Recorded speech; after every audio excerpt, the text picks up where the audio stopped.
So hi ಎಲ್ಲರೂ ಹೇಗಿದ್ದೀರಾ? ಎಲ್ಲರೂ ಚೆನ್ನಾಗಿದ್ದೀರಾ ಅಂತ ಅಂದ್ಕೊಂಡಿದ್ದೀನಿ. Welcome back to my YouTube channel Shruti vlogs.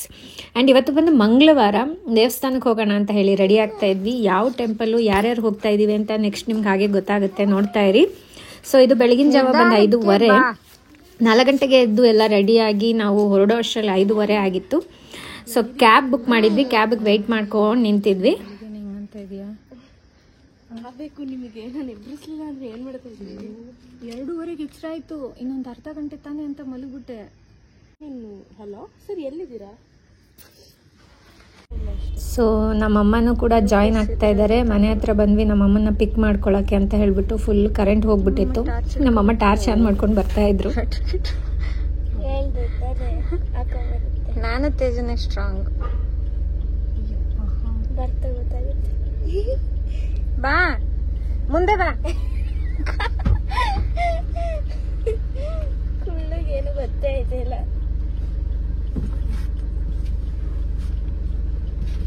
So ನಾವಿಷ್ಟು ಜನ, ನಾನು, ನಮ್ಮಮ್ಮ ಮತ್ತು ಅಪ್ಪು ಮತ್ತು ತೇಜು, ಇಷ್ಟು ಜನ ಹೊರಡ್ತಾ ಇದ್ದೀವಿ ಟೆಂಪಲಿಗೆ. ಸೊ ಯಾವ ಟೆಂಪಲು ಏನು ಅಂತ ನಿಮಗೆ ಮುಂದೆ ಗೊತ್ತಾಗುತ್ತೆ. ಎಲ್ಲರೂ ಮತ್ತೆ ಒಂದೊಂದು ನಿದ್ದೆ ಮಾಡಿದ್ವಿ, ಅರ್ಶು, ನಾನು ಎಲ್ಲ.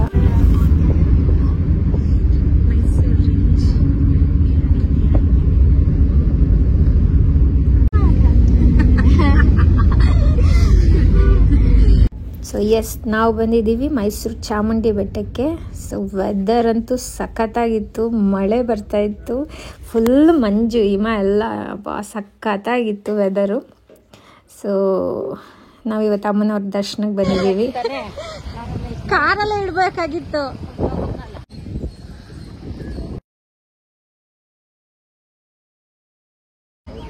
ನಾವು ರೀಚ್ ಆಗೋಷ್ಟರಲ್ಲಿ ಟೆಂಪಲಿಗೆ 8 ಗಂಟೆ ಆಗಿತ್ತು ಕರೆಕ್ಟಾಗಿ. ಸೊ ಒಳಗಡೆ ಹೋದ್ವಿ. ಆಲ್ಮೋಸ್ಟ್ ಸ್ವಲ್ಪ ಜನ ಇದ್ದರು ಅಷ್ಟೇ, ಅಷ್ಟು ಜನ ಏನಿರಲಿಲ್ಲ. ಆಮೇಲೆ ಹೋಗ್ತಾ ಹೋಗ್ತಾ ಹೋಗ್ತಾ ಜನ ಜಾಸ್ತಿ ಆಗಿಬಿಟ್ರು.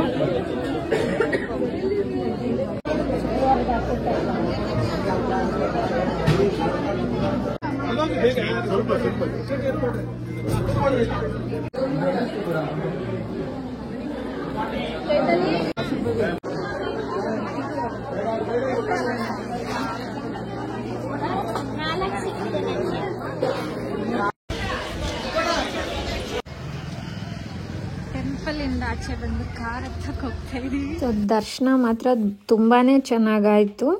ಅಲ್ಲಿಂದ ಹೊರಟ್ಬಿಟ್ಟು ಈಗ ತಿಂಡಿ ಮಾಡೋಣ ಅಂತ ಒಂದು ಹೋಟೆಲ್ಗೆ ಹೋಗ್ತಾ ಇದ್ದೀವಿ. ಎಲ್ಲೇ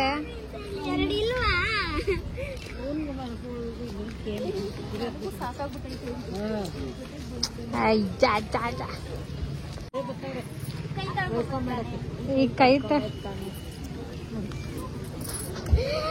ಇದು ಚಂದ ಉಂಟು.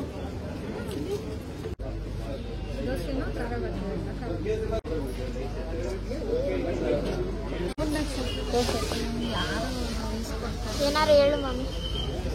ನಾನೇನು ಹೇಳಿ, ಇದೇನು ಏನು ಹೋಟ್ಲು? ಹಳ್ಳಿಕಟ್ಟೆ ಹೋಟ್ಲು ಬಂದಿದ್ದೀವಿ.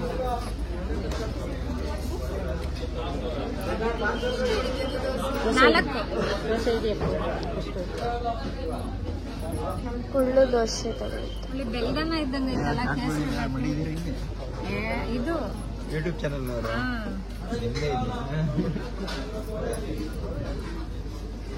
ಅಕ್ಕ ಅಕ್ಕ ದೋಸೆ.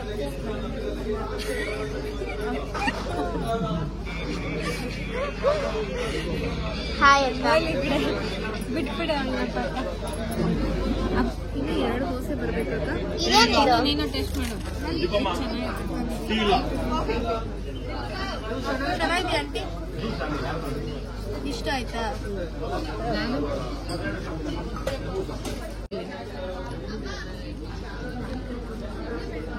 ನೀನು ಎಲ್ಲಿ ಕರ್ಕೊಂಡೋದ್ರು ಚೆನ್ನಾಗಿದೆ. ಫಸ್ಟ್ ಟೈಮ್ ನೋಡಿರ್ತಾರೆ, ಗೂಗಲ್ ಸರ್ಚ್ ಮಾಡಿರ್ತಾರೆ. ಇಲ್ಲ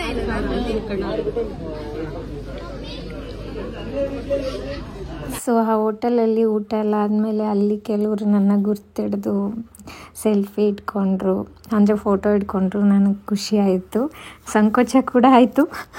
ಈ ಥರ ಎಲ್ಲ ಗುರ್ತಿಡ್ದು ಮಾತಾಡಿಸಿದಾಗ ಖುಷಿ ಅನಿಸುತ್ತೆ. ಸೊ ಥ್ಯಾಂಕ್ಸ್ ಎಲ್ಲರಿಗೂ. ಯಾಕಕ್ಕ ಬರಲ್ಲ ನೀವು? ಅದನ್ನು ಅವರು ವಿಡಿಯೋದಲ್ಲಿ ಹೇಳ್ಕೊಂಡು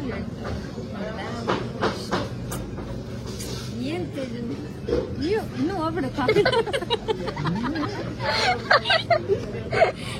ಹಿಡಿತಾಳಂತೂ ಹೋಗ್ಬಿಡ್ತಾವಳೆ.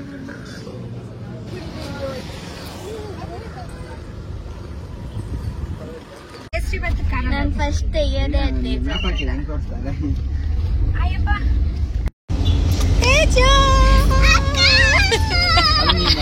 ಅದಾದ್ಮೇಲೆ ನಾವು ನೆಕ್ಸ್ಟ್ ಹೋಗಿದ್ದೆ ಹಿಮಗಿರಿ ಗೋಪಾಲ ಸ್ವಾಮಿ ಬೆಟ್ಟಕ್ಕೆ.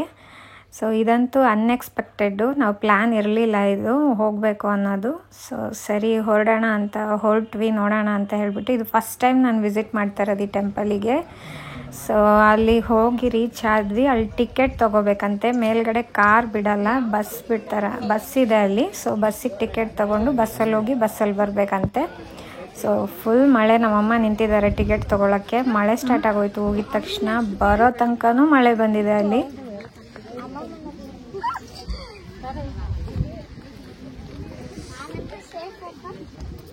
ಅಕ್ಕ ನಾನು ಸೇಫು. ನಾವೇನೇನಿದೆ ಇಷ್ಟು ಚೆನ್ನಾಗಿದೆ.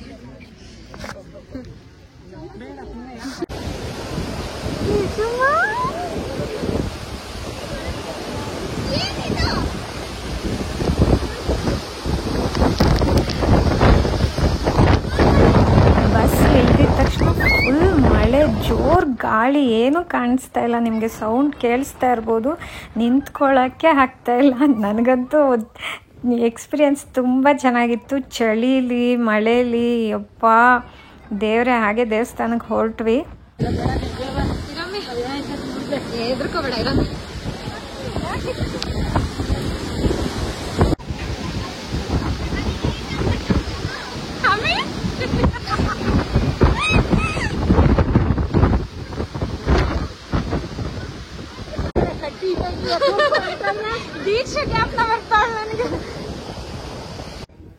ಸೊ ಅಲ್ಲೂ ಕೂಡ ದರ್ಶನ ತುಂಬ ಚೆನ್ನಾಗಾಯಿತು. ಫಸ್ಟ್ ಟೈಮ್ ನಾನು ಈ ಟೆಂಪಲ್ ನೋಡ್ತಾ ಇರೋದು. ದೇವ್ರು ತುಂಬಾ ಚೆನ್ನಾಗಿತ್ತು, ದರ್ಶನ ಕೂಡ ಚೆನ್ನಾಗಾಯಿತು.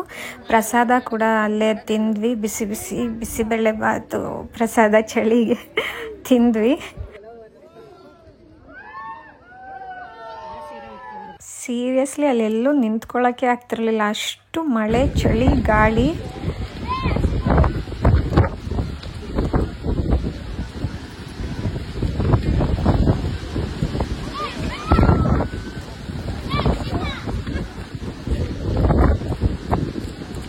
ಅಲ್ಲಿಂದ ಬಸ್ ಹೋಗುತ್ತೆ ಅಂತ ಬೇಗ ಬೇಗ ಬಸ್ ಹತ್ಕೊಂಡು ಕೆಳಗಡೆ ಬಂದ್ವಿ. ಕೆಳಗಡೆ ಬರೋಷ್ಟರಲ್ಲಿ ಫುಲ್ ನೆಂದೋಗಿದ್ವಿ. ತೇಜ್ ಅಂತ ಫುಲ್ ಚಳಿಲಿ ನಡುಗ್ತಾ ಇದ್ಲು. ಸೊ ಎಲ್ಲ ಆದಮೇಲೆ ರೆಸ್ಟ್ ರೂಮ್ಗೆ ಹೋಗೋಣ ಅಂತೇಳಿ ಅಲ್ಲೊಂದು ಬಂಕ್ ಹತ್ರ ನಿಲ್ಲಿಸಿ ರೆಸ್ಟ್ ರೂಮ್ಗೆ ಹೋಗಿ ಬರೋಷ್ಟರಲ್ಲಿ ಇವ್ರು ನನ್ನ ಬಿಟ್ಟು ಹೋಗ್ಬಿಟ್ಟಿದ್ರು. ನನಗೆ ಹೆದರಿಕೆ ಆಗೋಯ್ತು ಫುಲ್ಲು. ಕಾರ್ ತೊಗೊಂಡೋಗಿ ಮುಂದೆ ಹಾಕೋಬಿಟ್ಟಿದ್ರು.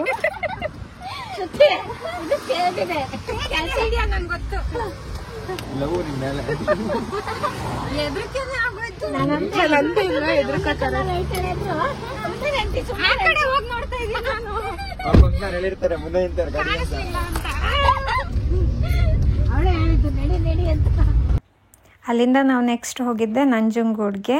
ಸೊ ಅಲ್ಲೂ ಹಾಗೆ ಮಳೆ, ಫುಲ್ ನೀರು ತುಂಬೋಗ್ಬಿಟ್ಟಿತ್ತು ನದಿ. ಸೊ ಅದಕ್ಕೆ ಅಲ್ಲೂ ಬಿಡ್ತಾ ಇರಲಿಲ್ಲ. ಹಂಗೆ ನೋಡಿಕೊಂಡು ಸ್ವಲ್ಪ ಅಲ್ಲೇ ಪೂಜಾರಿ ಇದ್ರಲ್ಲ, ಅವರೇ ನೀರು ತೆಗೆದು ಹಾಕಿದ್ರು. ಸೊ ಅಷ್ಟೇ ನೋಡ್ಕೊಂಡು ಹಾಗೆ ದೂರದಿಂದ ವಾಪಸ್ ಬಂದ್ವಿ. ಮಳೆ ಟೈಮಲ್ಲೆಲ್ಲ ಬ್ಯಾರಿಕೇಡ್ ಹಾಕ್ಬಿಟ್ಟಿದ್ರು, ಹುಷಾರಾಗಿರ್ಬೇಕು. ಹೌದು, ಎಲ್ಲ ಚೆನ್ನಾಗಿ ಸೇಫ್ಟಿ ಮಾಡಿದ್ದಾರೆ. ಸೊ ಅಲ್ಲಿಂದ ಹಾಗೆ ನೀರು ಹಾಕ್ಸ್ಕೊಂಡು ಹಾಗೆ ಟೆಂಪಲಿಗೆ ಹೊರಟ್ವಿ ನಾವು. ದೇವಸ್ಥಾನಕ್ಕೆ ಬಂದ್ವಿ. ಸೊ ಆವಾಗ ಓಪನ್ ಆಗ್ತಾಯಿತ್ತು, 4:15 5 ಆಗಿತ್ತು ಅಷ್ಟರಲ್ಲಿ. ಸೊ ಓಪನ್ ಆಗಿತ್ತು. ಹಿಂದೆಗಡೆಯಿಂದ ಹೋಗಿ ಅಂತ ಹೇಳ್ತಿದ್ರು. ಅಲ್ಲಿ ಹೋಗಿ ದರ್ಶನ ಎಲ್ಲ ಮುಗಿಸ್ಕೊಂಡು ಬಂದ್ವಿ. ಅಲ್ಲಿ ಕೂಡ ನಮಗೆ ಒಳ್ಳೆ ದರ್ಶನ ಆಯಿತು. ಹೋಗಿ ಆಚೆ ಬಂದ ಮೇಲೆ ಏನೋ ಪ್ರೋಗ್ರಾಮ್ ಏನೋ ನಡೀತಾ ಇತ್ತು. ಸೊ ಅದನ್ನು ಸ್ವಲ್ಪ ಹೊತ್ತು ಹಾಗೆ ಕೂತ್ಕೊಂಡು ನೋಡಿ ದೇವರಿಗೆಲ್ಲ ಕೈ ಮುಕ್ಕೊಂಡು ಸರಿ ಅಂತ ಹೊರಟ್ವಿ ಆಚೆ ಬಂದು. ಇವಾಗ ನಿಂತಿರೋದೇ ಸಾಕು, ತಲೆ ನೋತಾ ಇದೆ.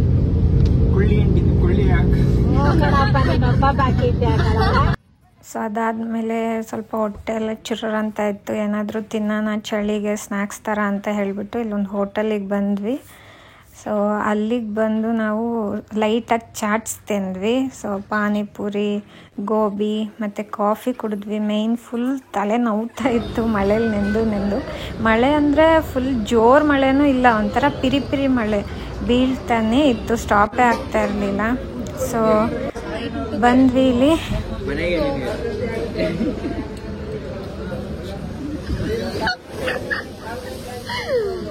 ಸೌಂಡೇ ನಿಲ್ಲಿಸ್ಬಿಡ್ತಾಳೆ ನೋಡು. ಇಲ್ಲಿ ಮುಗಿಸ್ಕೊಂಡು ನೆಕ್ಸ್ಟ್ ಹೊರಟಿದ್ದು ನಾವು ನಿಮಿಷಾಂಬಾಗೆ. ಸೊ ನಿಮಿಷಾಂಬ ಟೆಂಪಲ್ ಹಾಗೆ ನೋಡ್ಕೊಂಡು ಹೋಗೋಣ ಅಂತ ಹೇಳ್ಬಿಟ್ಟಿರ್ತಾರೆ. ಅದು ಪ್ಲ್ಯಾನಲ್ಲಿತ್ತು. ನಮಗೆ ಪ್ಲ್ಯಾನಲ್ಲಿ ಇದ್ದಿದ್ದು ಚಾಮುಂಡಿ ಬೆಟ್ಟ ಮತ್ತು ನಿಮಿಷಾಂಬ ಮತ್ತು ನಂಜನಗೂಡು, ಇದು 3 ಟೆಂಪಲ್ ಮಾತ್ರನೇ ಹೋಗೋಣ ಅಂತ ಅಂದ್ಕೊಂಡಿದ್ದು. 2 ಟೆಂಪಲ್ ಎಕ್ಸ್ಟ್ರಾ ವಿಸಿಟ್ ಮಾಡಿದ್ವಿ. ಸೊ ಹಾಗಾಗಿ ಬೇಗ ಎಲ್ಲ ಚೆನ್ನಾಗೇ ಆಯಿತು. ನಿಮಿಷಾಂಬದಲ್ಲಿ ಮಾತ್ರ ಏನಾಯ್ತಂದರೆ ಅದು ಅಭಿಷೇಕದ ಟೈಮ್ಗೆ ಹೋಗಿದ್ವಿ ನಾವು, ಸ್ವಲ್ಪ ಕ್ಲೋಸ್ ಮಾಡಿಬಿಟ್ಟಿದ್ರು. ಹೊರಗಡೆನೇ ಕುತ್ಕೊಂಡು ಹಾಗೆ ಕೈ ಮುಕ್ಕೊಂಡು ಬಂದ್ವಿ ಅಷ್ಟೇ. ಅಭಿಷೇಕ ನಡೀತಾ ಇತ್ತು ಅಂತ ಡೋರ್ ಓಪನ್ ಮಾಡಿರಲಿಲ್ಲ. ಸೊ ಹಾಗೆ ಟೆಂಪಲ್ ಒಳಗೆ ಮಾತ್ರ ಹೋದ್ವಿ. ಹೋಗಿ ಅಲ್ಲೇ ಕುತ್ಕೊಂಡಿದ್ದೊಂದು ಸ್ವಲ್ಪ ಟೈಮ್ ಸ್ಪೆಂಡ್ ಮಾಡಿಕೊಂಡು ವಾಪಸ್ ಬಂದ್ವಿ.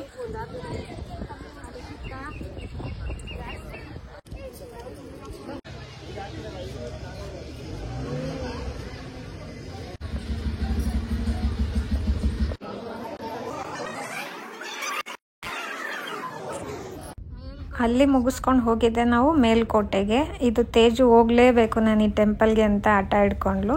ಸೊ ಫೈನಲ್ ಆಗಿ ಮೇಲ್ಕೋಟೆ ಟೆಂಪಲ್ ನೋಡಿಕೊಂಡು ಮನೆಗೆ ರಿಟರ್ನ್ ಆದ್ವಿ. ಸೊ ಮೇಲ್ಕೋಟೆಯಲ್ಲೂ ಅಷ್ಟೇ ಒಳ್ಳೆ ದರ್ಶನ ಆಯಿತು. ಯಾಕಂದರೆ ಅದು ಕಡೆ ಪೂಜೆ, ಅಂದರೆ ದಿನದ ಕಡೆ ಪೂಜೆ. ಅದು ಸುಮಾರು 8 ಗಂಟೆ ಆಗಿತ್ತು ಹೋಗೋಷ್ಟರಲ್ಲಿ. ಒಳ್ಳೆ ದರ್ಶನ, ಯಾರು ಕೂಡ ಇರಲಿಲ್ಲ ಟೆಂಪಲಲ್ಲಿ, ನಾವು ಮಾತ್ರ ಇದ್ವಿ ಮತ್ತು ಪೂಜಾರಿಗಳಿದ್ರು ಅಷ್ಟೇ. ಮಾತ್ರ ತುಂಬಾ ಒಳ್ಳೆ ದರ್ಶನ ಆಯಿತು. ಫೈನಲ್ ಆಗಿ ನಾವು ನೋಡಿ, ಇದು ಟೆಂಪಲು ಒಳಗಡೆ ವಿಸಿಟ್ ಮಾಡಿದ್ವಿ. ಹೋಗಿದ ತಕ್ಷಣ ಪೂಜಾರಿಗಳು ಕೂತಿದ್ರು ಅಷ್ಟೇ. ಅದಾದಮೇಲೆ ನಾವೇ ಇದ್ದಿದ್ದು, ನಾವು 3-4 ಜನ. ಸೊ ಏನು ತಳ್ಳಾಟ ಇದು ಅದು ಏನೂ ಇರಲಿಲ್ಲ. ದೇವ್ರನ್ನ ಮಾತ್ರ ತುಂಬ ಚೆನ್ನಾಗಿ ನೋಡಿದ್ವಿ. ಖುಷಿ ಆಯಿತು ನಮಗೆ. ಎಲ್ಲ ಕಡೆನೂ ಬೆಳಗ್ಗೆಯಿಂದ ನಾವು ಯಾವ್ಯಾವ ಟೆಂಪಲ್ಗೆ ಹೋಗಿದ್ವಿ ಎಲ್ಲ ಕಡೆ ಒಳ್ಳೆ ದರ್ಶನ ಆಯಿತು. ನಿಮಿಷಾಂಬದಲ್ಲಿ ಮಾತ್ರ ದೇವ್ರನ್ನ ನೋಡೋಕ್ಕಾಗಲಿಲ್ಲ. ಸೊ ಅದು ಬಿಟ್ಟರೆ ಇನ್ನೆಲ್ಲ ಚೆನ್ನಾಗಾಯಿತು. ಸೊ ಇಲ್ಲಿ ಬರೋಷ್ಟರಲ್ಲಾಗಲೇ ನಾವು ಸುಸ್ತಾಗ್ಬಿಟ್ಟಿದ್ವಿ.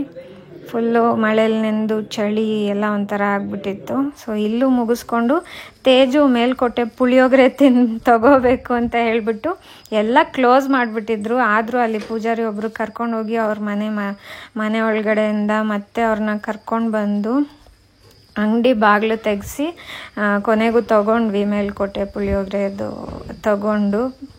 ಅದೆಲ್ಲ ಆದಮೇಲೆ ಮತ್ತೆ ವಾಪಸ್ ಆದ್ವಿ ನಾವು.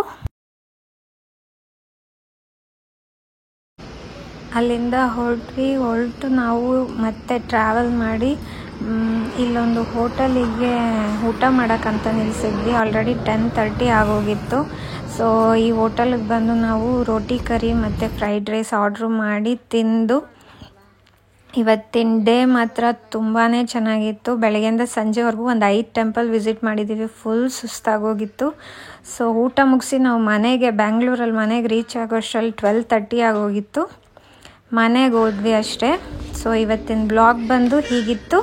Thank you for watching. Keep supporting guys. Thank you.